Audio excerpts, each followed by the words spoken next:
ये जो मुठभेड़ हुआ था इस मायने में भी बहुत इम्पोर्टेंट है, क्योंकि वेस्ट बस्तर डिवीज़न जैसे जानते हैं कि उसमें 4 एरिया कमेटी आते हैं। उसमें भैरमगढ़ और जो गंगलूर एरिया कमेटी है, उसमें कंपनी नंबर 2 मोस्टली काम करती थी इस एरिया में। और उसमें जो कमांडर वेल्ला था, कई दिनों से भी कई सारे सिविलियन किलिंग्स में बड़े-बड़े घटनाओं में शामिल था। वो ढेर हुआ है, तो इस क्षेत्र में अब शांति स्थापित होगी और ये एक अच्छी सफलता है जवानों के लिए। और जो हमारे 3 जवान जो शहीद हुए हैं, उनको हम नमन करते हैं। लेकिन आगे आने वाले दिनों में भी इस तरह के अभियान जारी रहें। भारत सरकार और छत्तीसगढ़ शासन की मंशा अनुरूप, क्षेत्र की जनता के इच्छा अनुरूप बस्तर संभाग के अंतर्गत माओवादियों के विरुद्ध लगातार सुरक्षा बल द्वारा प्रभावी कार्रवाई करते आ रहे हैं। इसी क्रम में कल दिनांक 3 दिसंबर को जिला बीजापुर एवं दंतेवाड़ा का सीमावर्ती पुटेनार क्षेत्र में जो माओवादियों की उपस्थिति का आसूचना का आधार पर DRG Bijapur, DRG Dantewada, STF, cobra, CRPF की संयुक्त टीम अभियान के लिए रवाना हुई।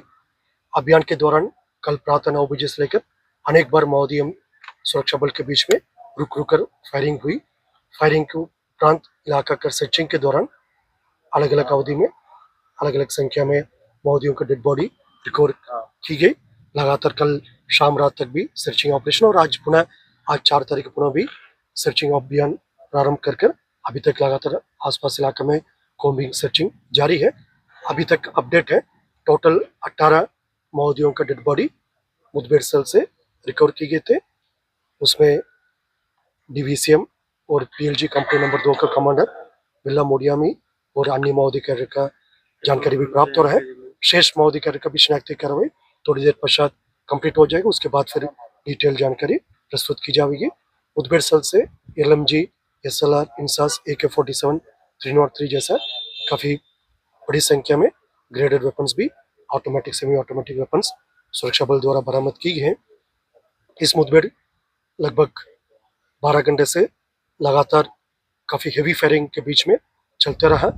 हमारा सभी बल सदस्य बहुत बहादुरी से इस मुठभेड़ को सामने किया, माओवादियों का हमला का मुंहतोड़ जवाब दिया। इस कार्रवाई के दौरान हमारा 3 जो बहादुर जवान डीआरजी बीजापुर का हेड कांस्टेबल मोहन बढ़ती है, कांस्टेबल दुकाराम गोंदे है और एक डीआरजी बल सदस्य रमेश सोडी। इस प्रकार हमारा 3 जो बहादुर जवान जो माओवादियों का काफी बहादुरी से मुकाबला किया, बट अनफॉर्चुनेटली उनका शहादत होगी।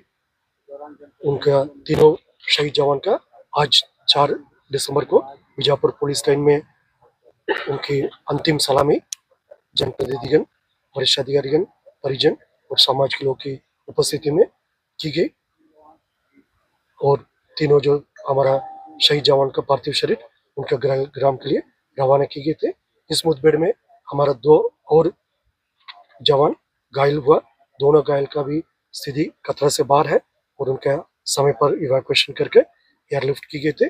उनका भी इलाज रायपुर में जारी है। डॉक्टर के अनुसार दोनों हमारे घायल जवान खतरे से बाहर और एक और अन्य जवान जिनका कार्रवाई के दौरान पैर में स्प्रेन हुआ, उसको भी रेफर किए गए थे। उनका स्थिति भी अभी खतरे से बाहर और सामान्य है। इस प्रकार सभी घायल जवानों का अभी समय टाइमली इवैक्यूएशन करने से उनका ट्रीटमेंट अभी लगातार जारी है। आसपास इलाके में अभी भी सर्चिंग अभियान जारी है। इस मुठभेड़ में टोटल 18 माओवादी का डेड बॉडी, जिसमें डीवीसीएम और पीएलजी कंपनी नंबर 2 का कमांडर बिल्ला मोडियम और अन्य जो माओवादी कैडर का भी शिनाख्ती कार्रवाई जारी है। शाम को 3 बजे के आसपास जो इस अभियान संबंधित और विस्तार से जो डिटेल है और आप सब लोग के माध्यम से जनता को उपलब्ध कराया जाएगा, क्योंकि अभी टीम्स आसपास इलाके में अभी भी सर्चिंग कर रहा है और टीम को सुरक्षित कैंप तक वापस आने के पश्चात शाम को 3 बजे के आसपास इस मुठभेड़